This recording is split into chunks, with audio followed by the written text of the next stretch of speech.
السلام علیکم ناظرین، میرا نام ڈاکٹر رضوانہ ہے اور میں ہومیوپیتھک پریکٹس کرتی ہوں۔ آج تو میں آپ کا بہت زیادہ شکریہ ادا کرتی ہوں، بہت شکریہ کہ آپ لوگوں نے مجھے اس قابل سمجھا کہ مجھ سے آپ لوگ سوال کریں، تو اس کے لیے میں آپ کے بہت شکر گزار ہوں۔ میرا چینل بہت چھوٹا سا ہے ابھی، اور اس میں زیادہ ویوز تو نہیں ہے، بہت زیادہ ویوز تو نہیں ہے، لیکن جن لوگوں نے بھی کمنٹ میں سوال کیے ہیں ان کا بہت شکریہ۔ آپ لوگوں کی اسی طرح سپورٹ رہی تو انشاءاللہ ہمارا چینل بھی گرو کرے گا۔ تو میں آپ کے کچھ سوالوں کے جواب دینا چاہتی ہوں کہ ایک تو زوہا نے ہم پوچھا تھا یہ کلینک کہاں ہے، تو میں آپ کو ڈسکرپشن میں اپنا واٹس ایپ نمبر دے دوں گی۔ آپ کو جب آنا ہوگا تو آپ مجھے واٹس ایپ پہ میسج کیجیے گا۔ ہمارا کلینک ویسے کراچی میں ہے، اور کراچی میں فیڈرل بی ایریا آپ نے سنا ہوگا، میرا کلینک فیڈرل بی ایریا میں ہے۔ تو اور دوسرا کہ جہانگیر ہیں، انہوں نے سوال کیا تھا کہ ناف ٹلنے سے متعلق انہوں نے سوال کیا تھا۔ تو جہانگیر ایسا ہے کہ میڈیکل سائنس جو ہے وہ ناف ٹلنے کو نہیں مانتی ہے۔ ناف ٹلنا جو ہے وہ پرانے لوگوں کی ایک تھی، ہم نے بھی سنا ہے کہ ناف ٹلتی ہے، اور ناف لوگ مالش کے ذریعے بٹھاتے بھی ہیں، اور اکثر لوگ کہتے ہیں کہ ہاں ہم ناف کا علم جانتے ہیں، اور اس کو پھر وہ کچھ کر کے پڑھ کے یا جو بھی کر کے وہ ناف کہتے ہیں کہ ہاں اب برابر ہو گئی ہے، صحیح ہو گئی ہے، لیکن میڈیکل سائنس نہیں مانتی ہے، تو اسی لیے ہم بھی اس کو نہیں مانتے ہیں کہ ناف ٹلنا کچھ ہوتا ہے۔ ایسا ہے کہ اگر آپ کو ناف میں کے آس پاس یا پیٹ میں کوئی پرابلم ہوتی ہے تو آپ جو ہے اگر ہومیوپیتھیکلی اس کو ٹریٹ کرنا چاہتے ہیں تو آپ کو اس کے لیے پوری ہسٹری دینی ہوگی، تو ڈاکٹر پھر پوری ہسٹری لے کر کے آپ کو بتائے گا کہ آپ کو کیا کرنا چاہیے یا کون سی دوائی آپ کو صرف شفا ہوگی آپ کو، کیونکہ ہومیوپیتھک میں جو ہے وہ ایسا نہیں ہوتا کہ آپ نے ایک مرض لیا اور اس کی دوا دے دی۔ ہومیوپیتھک میں یہ ہوتا ہے کہ ایسا ہوتا ہے اگر بہت جیسے ابھی ایکیوٹ کیس ہوا، کوئی فوری طور پہ کوئی پرابلم ہوئی چھوٹی موٹی سی، وہ دوا دے دی تو صحیح ہو گیا، لیکن کرونک کیسز کے لیے یا وہ مسئلہ جو ریکر ہوتا ہے، بار بار آتا ہے، تو اس کے لیے پھر پوری ہسٹری درکار ہوتی ہے،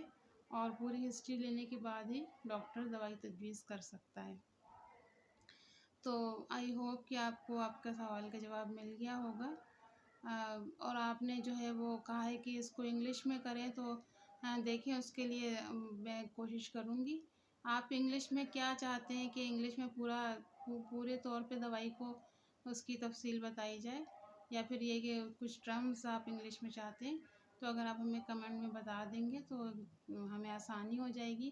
کیونکہ آپ کو پتہ ہے کہ یہ چینل بہت چھوٹا سا ہے، ابھی تو ہم بس سمجھیں کہ قدم ہی رکھا ہے ہم نے، تو آپ لوگوں کی رہنمائی ملتی رہی تو آپ لوگوں کی سپورٹ اور رہنمائی سے پھر ہم آگے چلتے رہیں گے، کیونکہ ظاہر ہے اتنا ایکسپیرینس تو ابھی ہے نہیں۔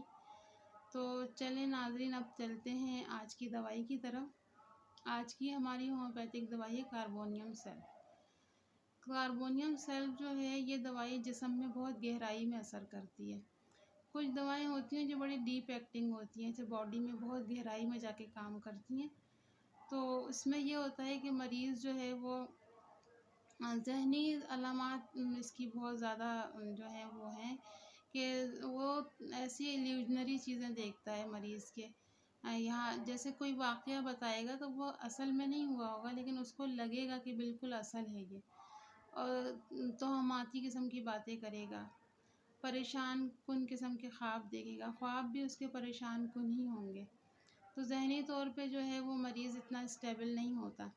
اکثر ہم لوگ ایسے لوگوں کو یہ کہتے ہیں کہ وہ بندہ تو جھوٹ بولتا ہے، وہ جھوٹ نہیں بولتا، اس کو ایسا لگتا ہے کہ یہ واقعہ بالکل صحیح ہے، سچ ہوا ہے۔ تو اگر ایسا کچھ ہے آس پاس، اگر دیکھیں تو اس کو ہومیوپیتھک علاج کی طرف لے کے آئیں، یا اس کو کسی ہومیوپیتھک اچھے ڈاکٹر کا بتائیں، تو یقیناً یہ مرض جو ہے وہ صحیح ہو جاتا ہے۔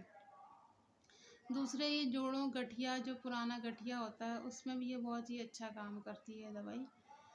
اس میں جو ہے کیا کہتے ہیں اکثر لوگوں کو شفا ہو جاتی ہے۔ پھر یہ ہے کہ اس کی جو آنکھ کی علامات ہیں، آنکھ میں بھی اس کی بہت اچھی علامت ہے کہ اس میں بڑا اسپیسیفک اس کا یہ سمٹم ہے کہ مریض جو ہے کلر بلائنڈ ہوتا ہے، اس کو کلر کی صحیح سے پہچان نہیں ہوتی۔ اکثر لوگ ایک کرتے ہیں کہ جیسے ان کا کلر رکھے ہیں تو کسی کو بلا کے بولتے ہیں کہ دیکھو یہ گرین ہے نا، یہ ریڈ ہے نا، تو اس لیے یہ بھی ایک مرض ہے،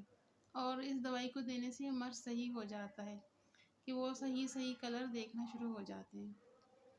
پھر کان میں جو ہے، کان کی علامات بھی اس کی ہے کہ کان کی خرابی کی وجہ سے یا کان میں ایکچوئل میں کوئی ڈیزیز ہو گئی ہے، اس کی وجہ چکر آ رہے ہیں، یا تو پھر یہ کہ مریض کا ایک ایلیوژن ہوتا ہے کہ اس کو ایلیوژنری کچھ آوازیں سنائی دے رہی ہوتی ہیں، کوئی میوزک کی یا کچھ اس طرح کی آوازیں اسے آ رہی ہوتی ہیں۔ اس کی جو ہے مردانہ طاقت پہ بھی اس کی یہ بہت اچھا کام کرتی ہے، مردانہ کمزوری ہو، اعصابی کمزوری ہو، اس میں بھی یہ دوائی بہت اچھا کام کرتی ہے۔ جلد کی علامات میں ہوتا ہے کہ خارش ہے، پھوڑے پھنسیاں ہیں، آبلے ہیں، وہ یہ اس دوا میں پائے جاتے ہیں۔ نیند کی علامت بھی ایسی ہے کہ اس کو صبح کی وہ بڑی گہری نیند آتی ہے۔ اکثر لوگوں سے آپ نے یہ بات بھی سنی ہوگی کہ ساری رات تو نیند نہیں آتی، بس صبح میں تھوڑی سی آنکھ لگتی ہے، تو ظاہر ہے صبح جب آنکھ لگتی ہے تو وہ صحیح سے سو نہیں پاتی کیونکہ صبح سے کام شروع ہو جاتا ہے۔ تو ناظرین، یہ تھی آج کی دوائی، اور یہ بہت کمپلیٹ اس کا نہیں ہے، یہ ظاہر ویڈیو بہت لمبی ہو جائے گی، تو اگر آپ اس دوائی کے بارے میں ہم سے کوئی سوال کرنا چاہتے ہیں تو آپ کمنٹ میں پوچھ سکتے ہیں، اور اگر آپ اس کو استعمال کرنا چاہتے ہیں تو اپنے کسی ہومیوپیتھک ڈاکٹر سے پوچھ کے استعمال کر سکتے ہیں۔